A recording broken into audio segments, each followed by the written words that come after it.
Today I will discuss about microbiology. Microbiology जो है वो हमारे बी फार्म के थर्ड सेमेस्टर का सब्जेक्ट है। माइक्रोबायोलॉजी जो है इसके इंट्रोडक्शन की अगर हम बात करें, माइक्रोबायोलॉजी को हिंदी में हम सूक्ष्म विज्ञान बोलते हैं। माइक्रोबायोलॉजी वो जो है वो 3 शब्द से मिलकर बना है, माइक्रो और बायो प्लस लॉजी। माइक्रो का मतलब होता है टिनी यानी सूक्ष्म, और बायो का मतलब होता है अलाइव या लाइव जो कि जीवित है, और लॉजी का मतलब है साइंस या स्टडी, जिसमें हम क्या है माइक्रो सूक्ष्म माइक्रो ऑर्गन की स्टडी करते हैं। वो हमारी क्या कहलाती है, माइक्रोबायोलॉजी कहलाती है। Microbiology is the science of living organism that are only visible under the microscope. Microbiology क्या है, या माइक्रोबायोलॉजी एक ऐसी साइंस है जिसमें क्या है हम लिविंग ऑर्गेनिज्म की स्टडी करते हैं, जो कि हमें किस में देख सकते हैं, ओनली हम या विजिबल कर सकते हैं जो हमारे माइक्रोस्कोप या सूक्ष्मदर्शी, जिसे माइक्रोस्कोप को हम क्या बोलते हैं, सूक्ष्मदर्शी बोलते हैं हिंदी में। These micro organism are widely distributed in nature. जो हमारे माइक्रो ऑर्गेनिज्म है, जो सूक्ष्म जीव हैं, वो क्या है हमारे नेचर में या प्रकृति में बहुत रेंज में या बहुत तादाद में ये जो है डिस्ट्रीब्यूटेड हैं। Some of them are beneficial to human and some of them are harmful. Beneficial की अगर हम बात करें कि कौन कौन से ऐसे हैं जो कि हमारे लिए बेनिफिशियल हैं, जैसे हमारे एग्जाम्पल पे विनेगर है सिरका, वो भी हमारा बैक्टीरिया या माइक्रो ऑर्गेनिज्म की वजह से बनता है, या कर्ड जिसको हम दही बोलते हैं वो भी हमारा क्या है माइक्रो ऑर्गेनिज्म की वजह से ही बनता है। हार्मफुल की अगर हम बात करें तो जैसे रिंगवॉर्म है, जैसे किसी को दाद हो जाता है तो वो हमारे किसकी वजह से होता है, फंगस, और फंगस क्या है एक माइक्रो ऑर्गेनिज्म है। माइक्रोबायोलॉजी जो टर्म है वो हमें किसने दिया था, लुईस पाश्चर ने दिया था, जो कि फ्रेंच केमिस्ट थे।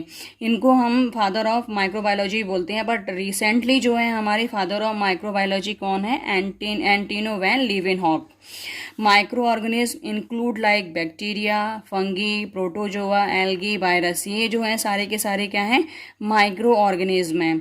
अगर हम सिंपल भाषा में अगर बात करें कि डेफिनेशन की इसकी, तो branch of life science involving the study of unicellular cluster micro organism इस term microbiology.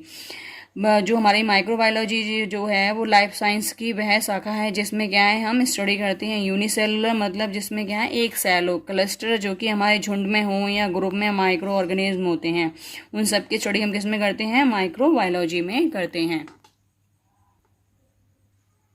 Branches of microbiology. Branches of microbiology की अगर हम बात करें तो 2 ब्रांचेज हैं इसकी, प्योर माइक्रोबायोलॉजी और एप्लाइड। प्योर को 2 में डिवाइड किया गया है, टैक्सोनॉमिकल और इंटीग्रेटिव। सबसे पहले हम बात करेंगे प्योर माइक्रोबायोलॉजी।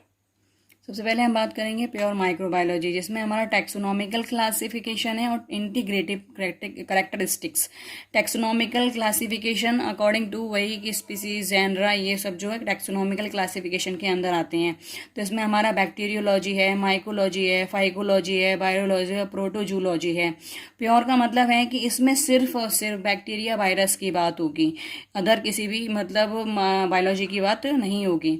तो बैक्टीरियोलॉजी में हम किसकी स्टडी करते हैं, बैक्टीरिया की। माइकोलॉजी में स्टडी ऑफ फंगी, फाइकोलॉजी में स्टडी ऑफ एल्गी, बायोलॉजी में स्टडी ऑफ वायरस, और प्रोटोजूलॉजी में स्टडी ऑफ प्रोटोजुआ, इम्यूनोलॉजी में study of immuno system. Integrative characteristics की अगर हम बात करें, इंटीग्रेटिव का मतलब होता है जैसे एकांक बोल सकते हैं हम, जैसे कि है बारी बारी से जो है हमें बताना है कि भाई जैसे माइक्रोबायोलॉजी साइटोलॉजी है, तो माइक्रोबायोलॉजी में बता चुकी हूँ कि ये सूक्ष्म विज्ञान है। दूसरा साइटोलॉजी स्टडी ऑफ सेल, जिसमें क्या है हम माइक्रो ऑर्गेनिज्म की सेल की स्टडी करते हैं, वो हमारी क्या है माइक्रोबायोलॉजी कहलाती है। माइक्रोबायोलॉजी साइटोलॉजी कहलाती है। माइक्रोबियल फिजियोलॉजी की अगर हम बात करें तो माइक्रोबियल की अगर हम बात करें तो माइक्रोबियल या माइक्रो ऑर्गेनिज्म बात एक है। तो जो भी इसके पार्ट्स हैं उनकी फिजियोलॉजी या उनके फंक्शन के बारे में स्टडी करना, वो हमारा क्या है माइक्रोबियल फिजियोलॉजी कहलाता है। Microbial genetics. माइक्रोबियल जेनेटिक्स की अगर हम बात करें तो जो हमारे माइक्रो ऑर्गेनिज्म हैं उनकी जेनेटिक्स के बारे में, डीएनए, आरएनए और उनकी जो भी आनुवंशिक गुण हैं उन सब के बारे में हम माइक्रोबियल जेनेटिक्स के अंदर बात करते हैं। Microbial ecology. माइक्रोबियल इकोलॉजी का मतलब है माइक्रो ऑर्गेनिज्म और इन्वायरमेंट के जो इन्वायरमेंट का रिलेशनशिप है वो हम किस में करते हैं स्टडी, माइक्रोबियल इकोलॉजी में। माइक्रोबियल टैक्सोनॉमी की अगर हम बात करें तो जो हमारे माइक्रो ऑर्गेनिज्म है, जैसे हमारा बैक्टीरिया है या वायरस है, उनको जो है हम क्लासीफाई करेंगे, वो उसकी स्पीसीज़ है या सब क्लास है या क्लास है, उसके अकॉर्डिंग जो है वो हम माइक्रोबियल टैक्सोनॉमी के अंदर करते हैं। फिर है हमारा सेलुलर माइक्रोबायोलॉजी भी हमारा, जिसमें हमारा बैक्टीरिया क्या है, उसमें प्रोकैरियोटिक सेल पाई जाती हैं, तो उन सबकी स्टडी हम सेलुलर माइक्रोबायोलॉजी के अंदर करते हैं। मॉलिक्यूलर माइक्रोबायोलॉजी में हमारे जो भी मॉलिक्यूल्स हैं माइक्रो ऑर्गेनिज्म के, जैसे न्यूक्लिक एसिड है, न्यूक्लिक एसिड में भी हमारा डीएनए, आरएनए, ये सब जो है हम मॉलिक्यूलर माइक्रोबायोलॉजी के अंदर स्टडी करते हैं। फिर है हमारा एप्लाइड माइक्रोबायोलॉजी का मतलब है अप्लाई, मतलब जो हम निजी लाइफ में यूज़ करते हैं। मेडिकल माइक्रोबायोलॉजी में जो है हमारा मेडिकल माइक्रोबायोलॉजी कहें या क्लिनिकल माइक्रोबायोलॉजी कहें, तो मेडिकल में जो है हम डायग्नोसिस और treatment of disease. Food and dairy microbiology में क्या है, जो भी हमारे फूड हैं या डेयरी प्रोडक्ट, जैसे फूड की बात करें, विनेगर है हमारा, या फिर बियर या अल्कोहल, वो सारे के सारे जो है हमारे किस में होते हैं, फूड एंड डेयरी में। डेयरी से मतलब ऐसे कर्ड है या चीज़ है, ये सारे के सारे जो है हमारे फूड एंड डेयरी माइक्रोबायोलॉजी के अंदर हम देखते हैं, ये स्टडी करते हैं। फार्मास्यूटिकल माइक्रोबायोलॉजी की अगर हम बात करें तो फार्मा का नाम ही है ड्रग, यानी फार्मा में जो भी है, जैसे हमारा सिरप है, सस्पेंशन है या टैबलेट है या कैप्सूल है, वो हमारा किस में आता है, फार्मास्यूटिकल माइक्रोबायोलॉजी के अंदर। इंडस्ट्रियल माइक्रोबायोलॉजी में हमारे जैसे जो भी हमारे स्टेरिलिटी टेस्टिंग है या हमारे जो भी हमारे इक्विपमेंट यूज़ हो, जैसे ऑटोक्लेव है या हॉट एयर ओवन है, ये सब किस में यूज़ होते हैं, हमारे स्टेरिलाइजेशन में यूज़ होते हैं। और ये सारे के सारे किस में यूज़ होते हैं, इंडस्ट्रियल माइक्रोबायोलॉजी में। वैक्सीनोलॉजी में स्टडी ऑफ वैक्सीन।